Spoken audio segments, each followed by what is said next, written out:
Esto te escribo, aunque tengo la esperanza de ir pronto a verte, para que si tardo, sepas, y aquí viene la parte realmente que tenemos que prestar atención, sepas cómo debes conducirte en la casa de Dios, que es la iglesia del Dios viviente, columna y baluarte de la verdad. En el verso 16 dice, e indiscutiblemente grande es el misterio de la piedad. Dios fue manifestado en carne, justificado en el Espíritu, visto de los ángeles, predicado a los gentiles, creído en el mundo, recibido arriba en gloria. ¿Por qué es importante saber cómo conducirnos en la iglesia, en la casa de Dios? Pablo nos proporciona en este párrafo que resume el contenido de esta primera carta a Timoteo, nos proporciona como miembros de la iglesia de Dios, no es algo para ser descuidado, es un asunto de extraordinaria relevancia. Pablo no quiere dejar cabos sueltos en esta carta, asumiendo que Timoteo sabe de lo que está hablando. Así es que, aunque Timoteo es un colaborador muy cercano de él, su hijo como ministro de Dios, no deja de proveerle a él y a todos los demás incluidos en la carta las razones que justifican que como iglesia de Dios tenemos que tener una conducta distintiva, diferente de todas las demás en este mundo. Pablo no admite el desconocimiento de estas cosas. Dice, para que sepas.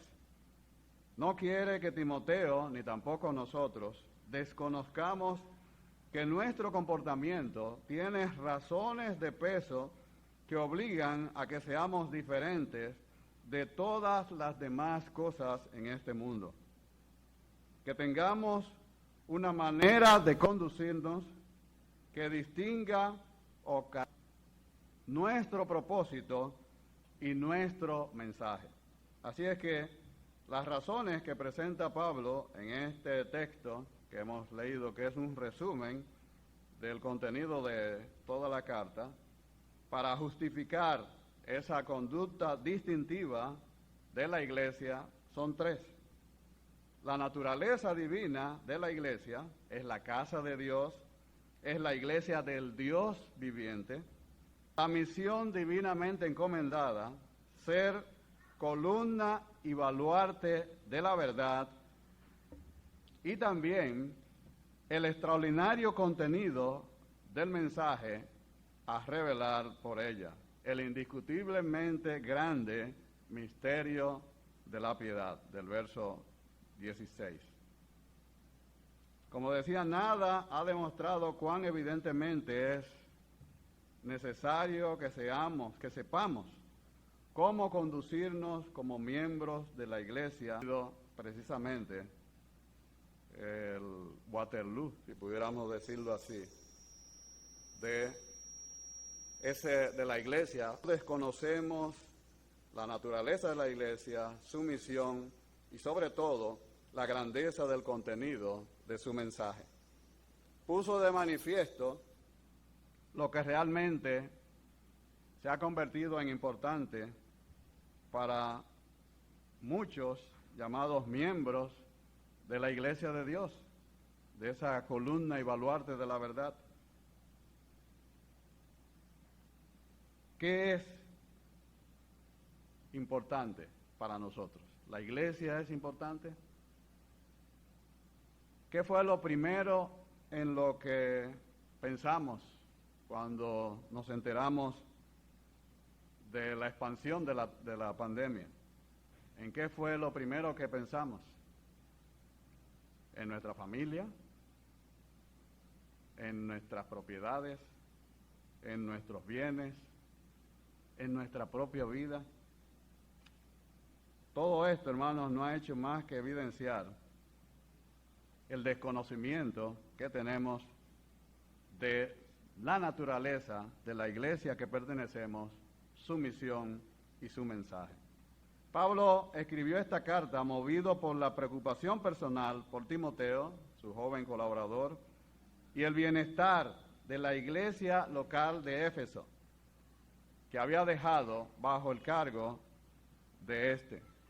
Aún con la esperanza de regresar pronto a la ciudad de Éfeso, Pablo previó la posibilidad de una demora y sabiendo la importante labor a desarrollar por esta iglesia en aquel lugar, que no podía permitirse el lujo de esperar su enseñanza de forma personal, le escribió esta primera carta a su joven dirigente.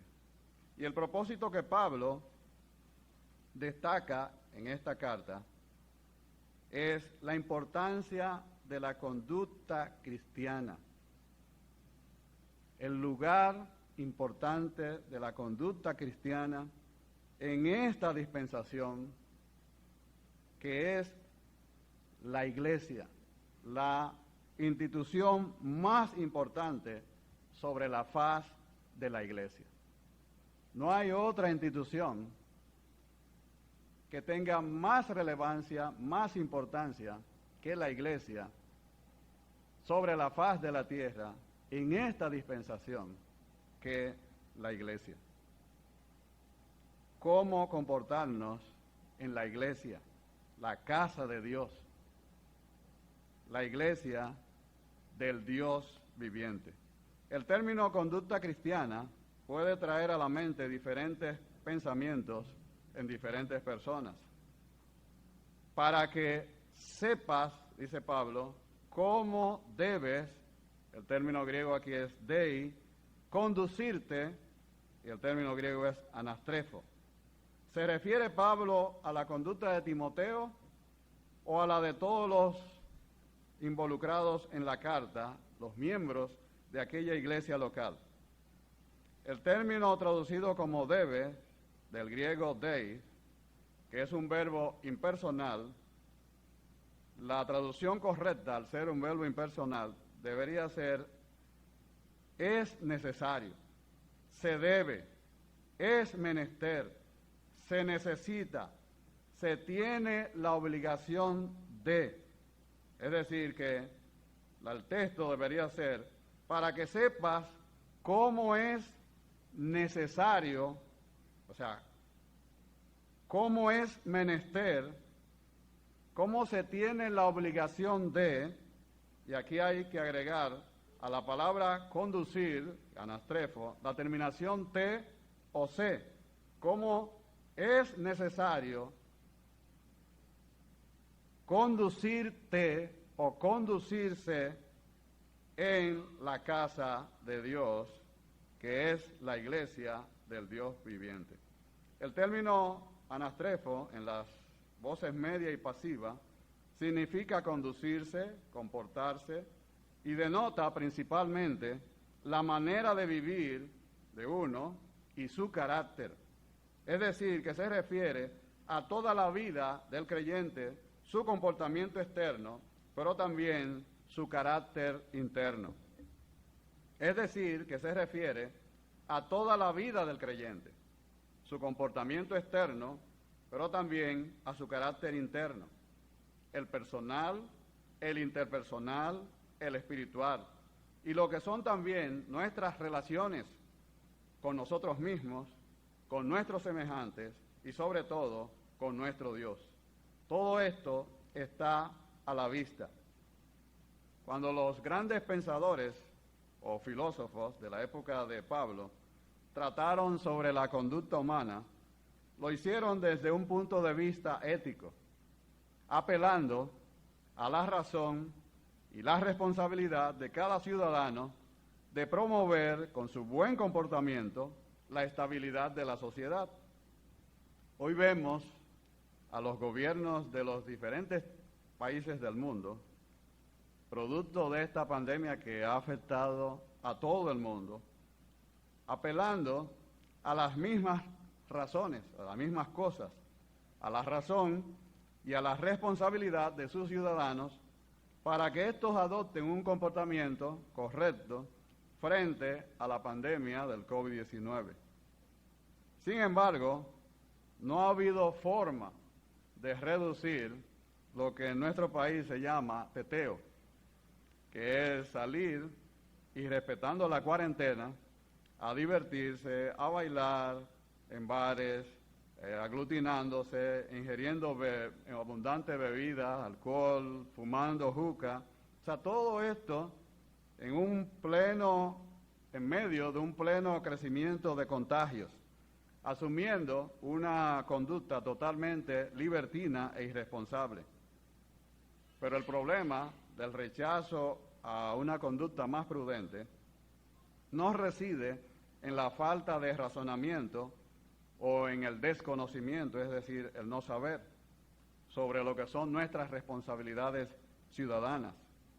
El hombre natural sabe lo que es lo bueno.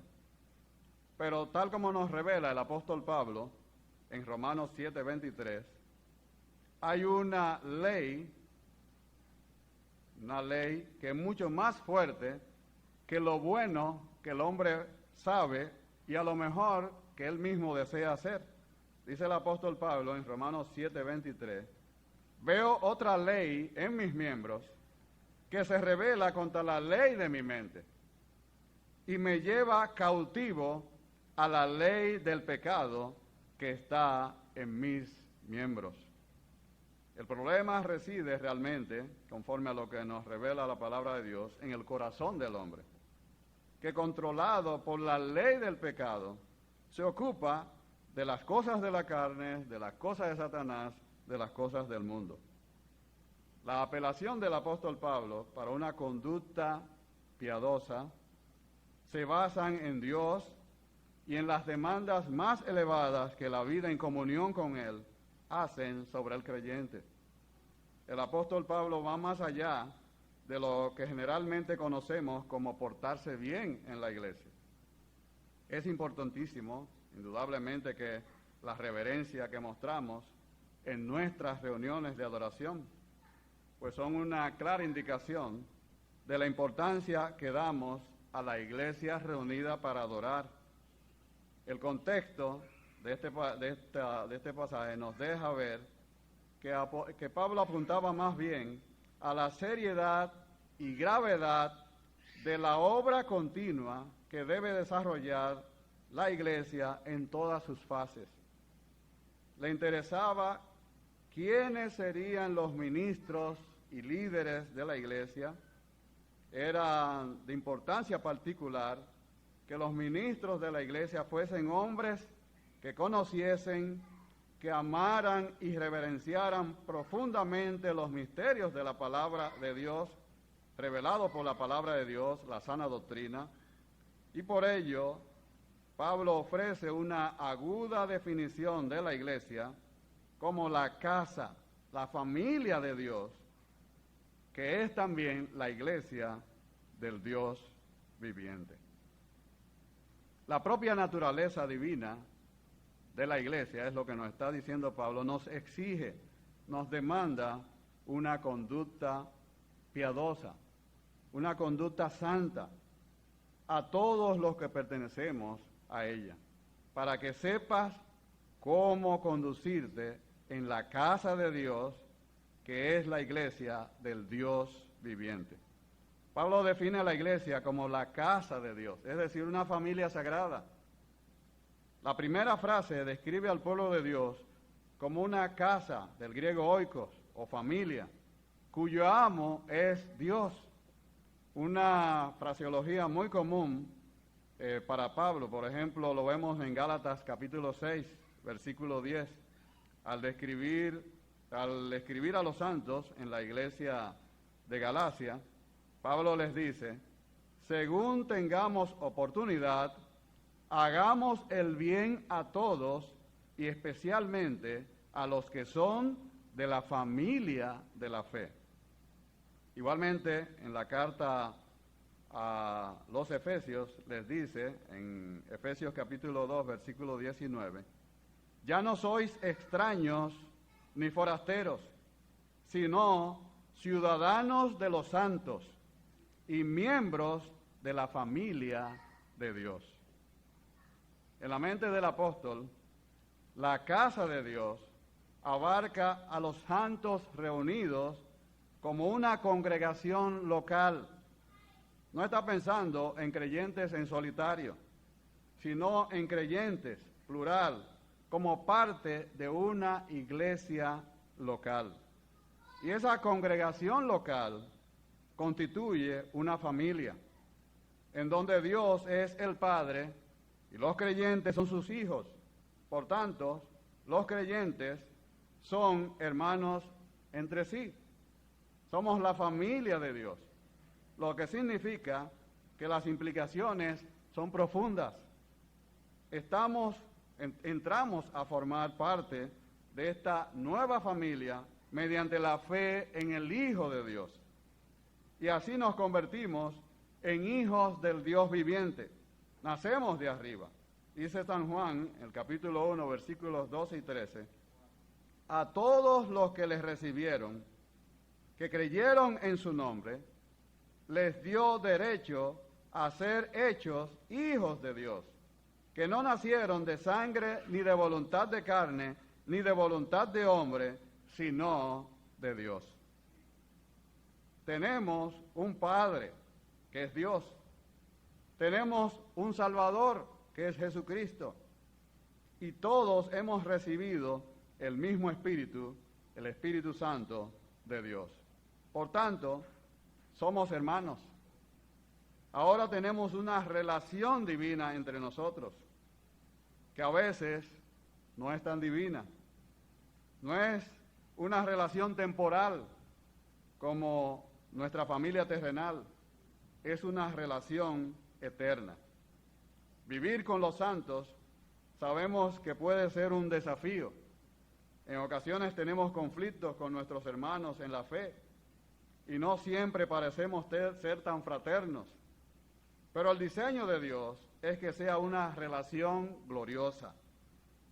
Mas, cuanto más cercana sea nuestra relación con nuestro Padre Celestial, mucho más cercana será nuestra relación entre nosotros. Es decir, que si queremos fortalecer nuestra relación como hermanos, necesariamente tenemos que asimismo fortalecer nuestra relación con nuestro Padre Celestial. Pablo define también a la iglesia como una congregación de personas llamadas a servir a un Dios viviente. Cambia hacia una figura más celestial y menos terrenal. Ahora es la iglesia, del griego eclesía, del Dios viviente, una congregación o una asamblea convocada a salir aparte para. Esta asamblea del pueblo cristiano es distinta de cualquier otra asamblea o convocatoria del mundo, porque Dios, el Dios viviente, es quien convoca. No es la asamblea de un ídolo, una imagen hecha de madera o metal, precisamente sin vida como lo era Artemisa, la griega, la diosa de la ciudad de Éfeso, que tenía el templo más hermoso y destacado de su tiempo, considerado como una de las maravillas de esos tiempos. En el Salmo 135 y verso 15 y los siguientes, la eternidad y compasión de Jehová es contrastada con lo vacío de los ídolos que las naciones paganas adoraban. Dice en el versículo 15 del Salmo 135, los ídolos de las naciones son plata y oro y obra de manos de hombre. Es decir, ídolos tallados que tenían boca, ojos, orejas y sin embargo carecen de los sentidos de la vista, del oído del habla y sobre todo, dice el pasaje, no tienen aliento, es decir, no tienen espíritu, dice el versículo, versos 16 y 17. Por lo tanto, no saben nada, no se preocupan por nada, no les importa nada de lo que ocurra en su templo. Están sencilla y simplemente muertos. La iglesia, en cambio, es un santuario vivo, la casa espiritual del Dios viviente. Una casa espiritual edificada con piedras vivas, tal cual como nos lo revela el apóstol Pedro en 1 Pedro, capítulo 2, verso 5, donde nos dice, vosotros también, como piedras vivas, sed edificados como casa espiritual y sacerdocio santo para ofrecer sacrificios espirituales aceptables a Dios por medio de Jesucristo. Es la iglesia, la congregación llamada afuera del Dios viviente. El término viviente es Sao, que proviene de Zoe, que es la vida divina, la vida eterna, increada, no es bio, como biología, es Zoe, vida divina, es un Dios vivo y también quien da vida y vida eterna. Somos, nos dice el apóstol Pedro, sacerdotes santos de un Dios viviente que está muy pendiente de todo lo que se ofrece en su santuario, en su iglesia. Somos edificados como casa espiritual y a la vez también como sacerdocio santo. ¿Para qué? Para ofrecer sacrificios espirituales aceptables a Dios. Sacerdotes santos de un Dios viviente que está muy pendiente de lo que se ofrece en su santuario, su iglesia, que no dejará sin castigo a aquel que ofrezca sacrificios espirituales inaceptables delante de él. Es lo que nos revela el apóstol Pablo también en 1 Corintios capítulo 11, en ese pasaje bien conocido de la comunión, pero esta vez los versos 29 y 30. 1 Corintios capítulo 11 nos dice el apóstol, hablando precisamente de la cena del Señor y lo que ocurría en este acto de adoración tan especial, dice el apóstol Pablo en el versículo 27 del capítulo 11, de manera que cualquiera que comiere este pan o bebiere esta copa del Señor indignamente, será culpado del cuerpo y de la sangre del Señor. Por tanto, pruébese cada uno a sí mismo y coma así del pan y beba de la copa. 29. Porque el que come y bebe indignamente, sin discernir el cuerpo del Señor, juicio come y bebe para sí. Por lo cual hay muchos enfermos y debilitados entre vosotros, y muchos duermen.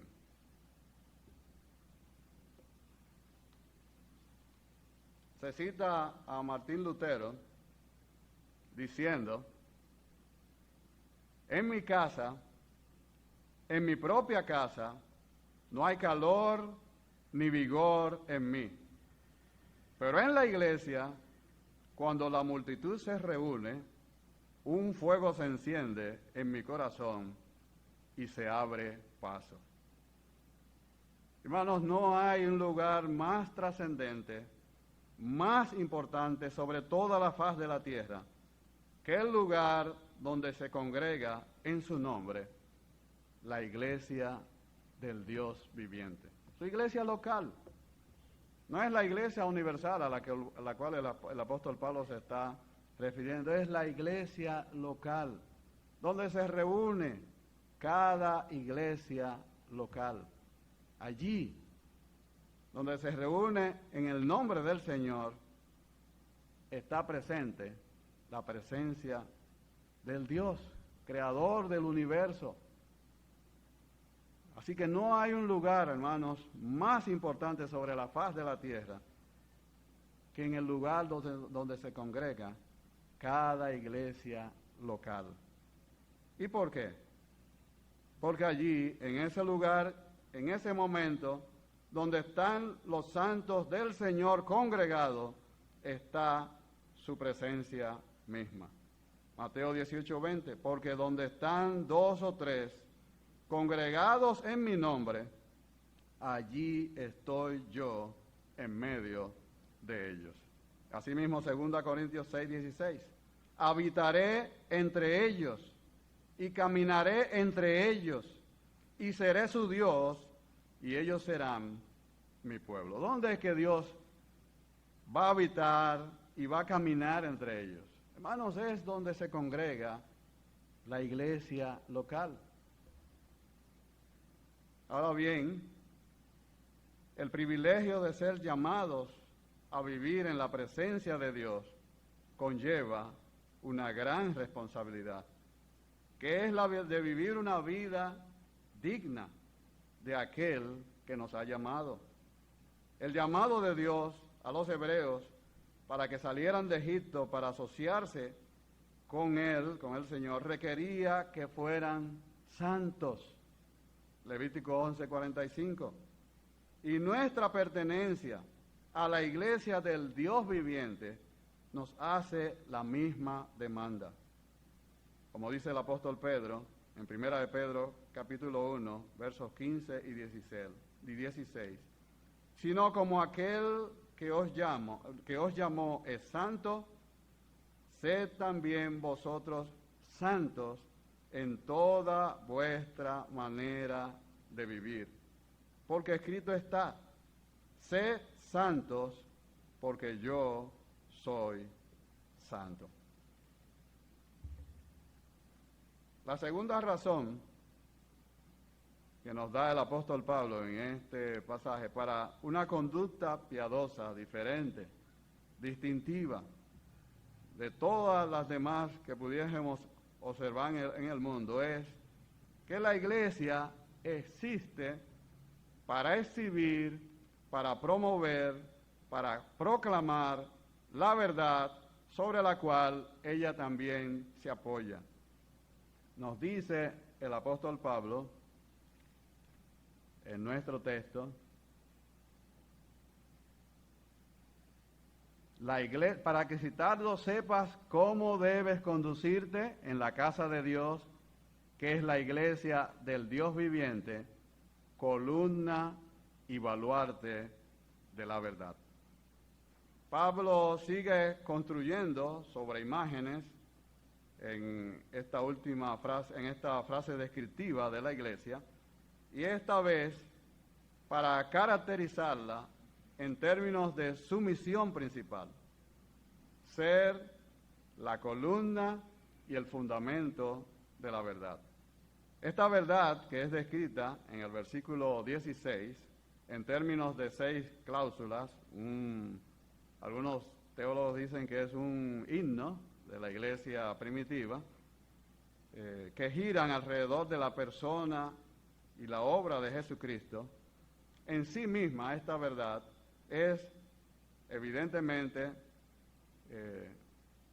lo suficientemente fuerte para sostenerse por sí misma. No necesita ni apoyo ni fundamento externo. Es la verdad de la palabra revelada de Dios, la sana doctrina que menciona el apóstol Pablo en todo el texto, el contenido de la fe cristiana registrada en toda la Escritura. Pero esta verdad, en la manera en que Dios, en su soberana voluntad, ha determinado que se manifieste al mundo, hace necesario el mejor apoyo y la base más firme que pueda encontrarse para ella. Y es a su iglesia a quien Dios ha otorgado el privilegio, pero asimismo también la gran responsabilidad de proporcionarle ese apoyo y fundamento. Así es que la iglesia de Dios no es solamente una comunidad que de manera solemne y especial pertenece al Dios vivo, es también columna y baluarte de la verdad.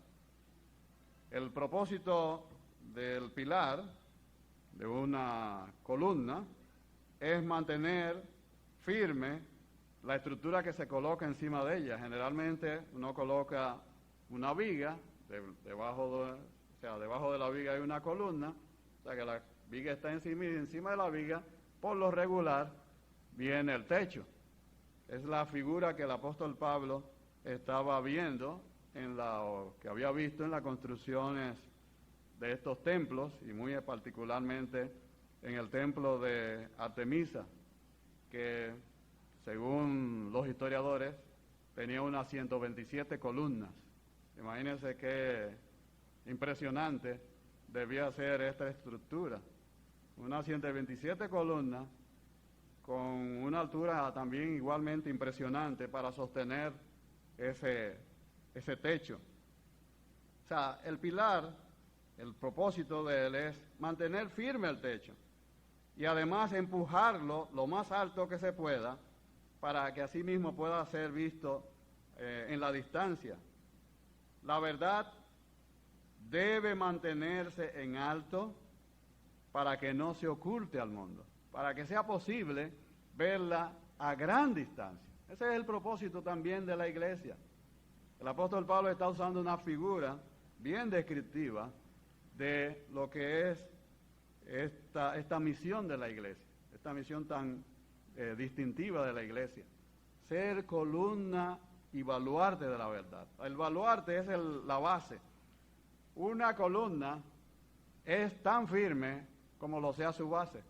No importa lo fuerte que sea la columna, si la base no es buena, no importa lo fuerte que ya sea, la estructura que coloquen arriba se viene abajo. Entonces, la iglesia tiene que tener una base firme para poder sostener en alto la verdad de Dios. Ella misma tiene que tener una base firme, un firme fundamento. La iglesia descansa sobre la verdad. No puede ella existir sin la verdad de Dios. La iglesia depende de la verdad para su existencia y la verdad descansa sobre la iglesia para su proclamación.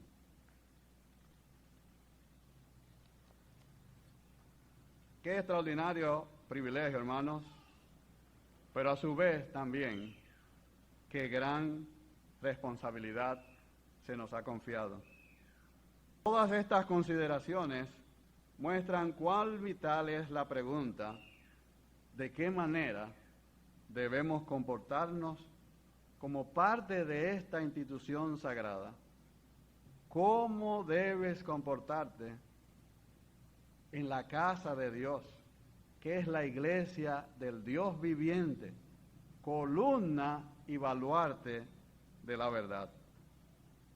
Porque la verdad de Dios, a cuyo establecimiento y sostenimiento en este mundo está obligado a contribuir todo cristiano como parte de la iglesia, es indiscutiblemente algo grande y profundo.